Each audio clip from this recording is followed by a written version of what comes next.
வணக்கம்.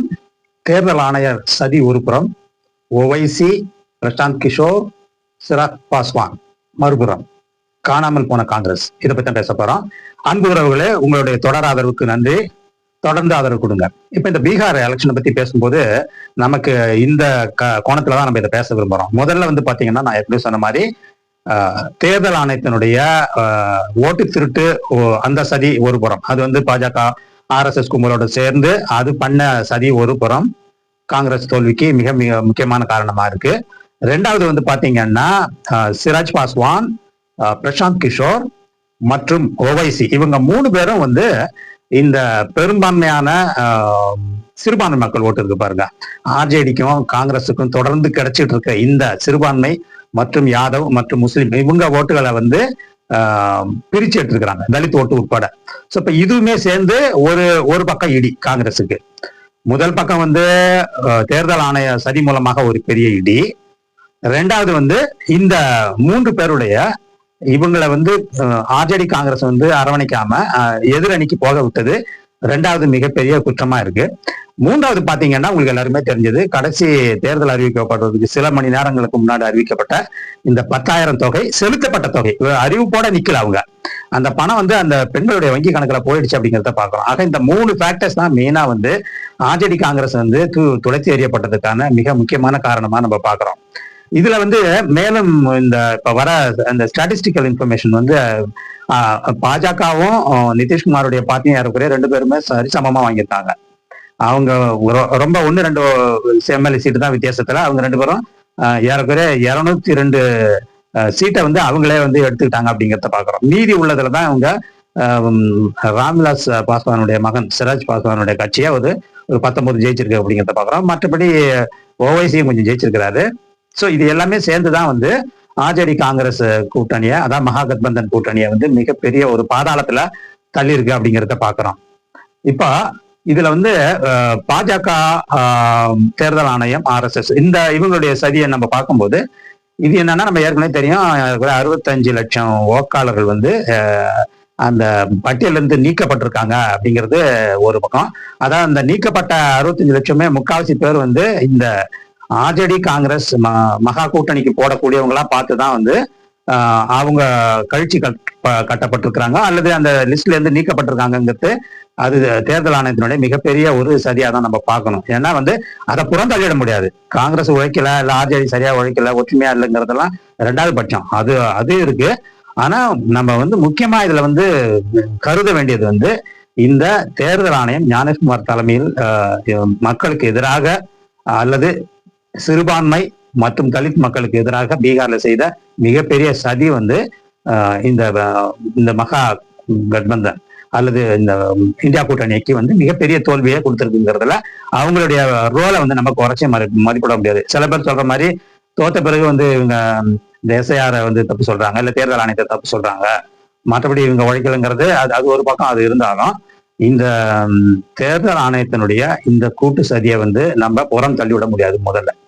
ரெண்டாவது அதை விட முக்கியமா நம்ம இந்த எலெக்ஷன்ல நீங்க அந்த சீட்ஸ் எப்படி டிஸ்ட்ரிபியூட் ஆயிருக்குங்கிறத பாத்தீங்கன்னா, ஒரு மிகப்பெரிய உண்மை என்ன தெரியுதுன்னா, தலித் ஓட்டுகளை சிராஜ் பாஸ்வான் இந்த இந்தியா கூட்டணியில இருந்து பிரிச்சிருக்காரு, கணிசமா பிரிச்சிருக்காருங்கிறது தெரியுது எல்லாமே. ஏன்னா இந்த வாக்கு சதவீதம் தோத்து போன தொகுதிகள்ல, RJD காங்கிரஸும் தோத்து போன தொகுதிகள் எல்லாம் நீங்க அனலைஸ் பண்ணீங்கன்னா 1500 ஓட்டு, 500 ஓட்டு, 2000 ஓட்டு, இந்த மாதிரி தான் இருக்கு நிறைய தொகுதிகள்ல. ஆக தலித் ஓட்டுகளை சிராஜ் பாஸ்வானுடைய LJP நிறைய பாதிச்சிருக்கு. அது இங்க இருந்து அவங்கள்ட்ட பறிச்சு எடுத்திருக்கு அப்படிங்கிறத பாக்குறோம்.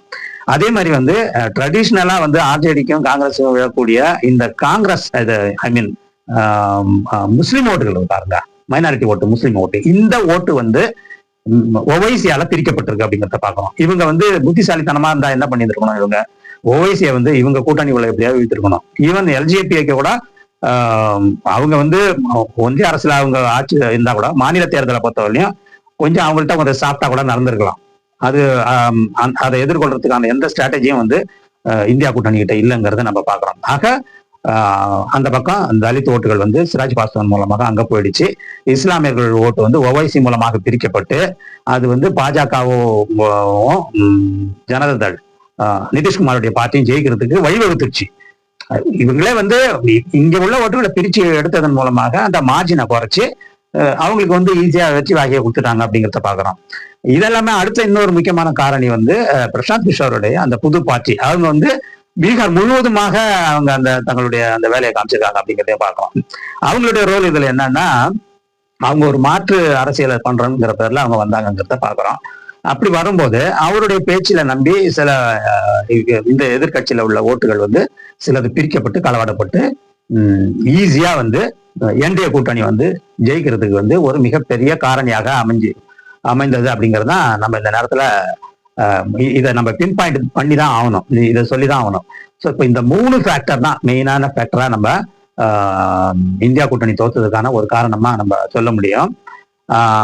அதை விட இன்னொன்னு அங்கிருந்து வர நமக்கு வந்து செய்திகள் என்ன சொல்லுதுன்னா, இந்த தேர்தல் அறிவிக்கப்பட்ட சில நாட்களுக்குள்ளாரதான் வந்து இவங்க தேர்தல் பிரச்சாரத்தையும் கூட்டணி கணக்குகளையும் வந்து சால்வ் பண்றாங்க. ஏதாவது ஆர்ஜேடி, காங்கிரஸ், கம்யூனிஸ்ட் இவங்க எல்லாமே வந்து அந்த ஒரு முதல்ல இருந்தே அவங்க களத்துல வந்து தாங்கள் ஒற்றுமையா இருக்கிறோம், தாங்கள் கூட்டணி வந்து ஓட்டு செதறாம இருக்கிறதுக்கு பாடுபடுறோம், இல்ல ஒற்றுமையா தேர்தலை எதிர்கொள்றோங்கிற அந்த பெர்செப்ஷனை கொடுக்கறதுக்கு தவறிட்டாங்க அப்படிங்கிறத பாக்குறோம்.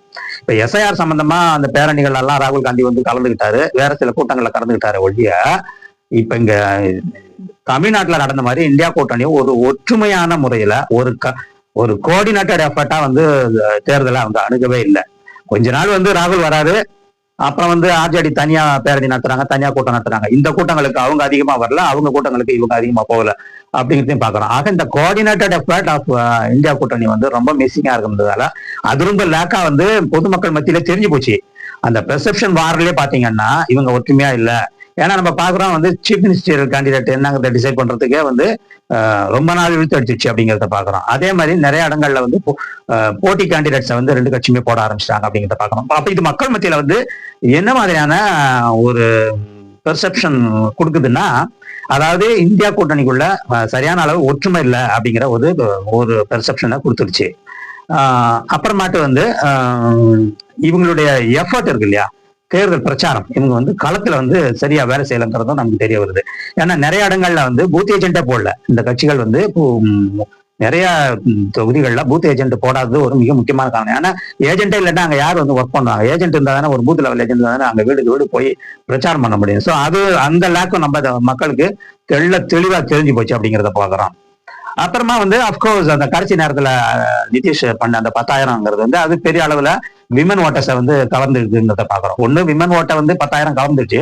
ரெண்டாவது வந்து விமன்கள் மத்தியில வந்து நிதிஷ்குமாருக்கு ஒரு பேர் இருந்திருக்கு. ஏன்னா அவர் அந்த மது ஒழிப்பு அந்த மாதிரி சில திட்டங்கள், பெண்களுக்கான சில திட்டங்கள்லாம் வந்து கொண்டு வந்திருக்காரு அப்படிங்கிறத பாக்குறோம். அட்லீஸ்ட் வந்து நிறைய கொண்டு வரலன்னா கூட பெண்களுக்காக ஒரு பாதுகாப்பா இருக்காரு அப்படிங்கிற ஒரு பெர்செப்ஷன் அங்க இருந்திருக்கு.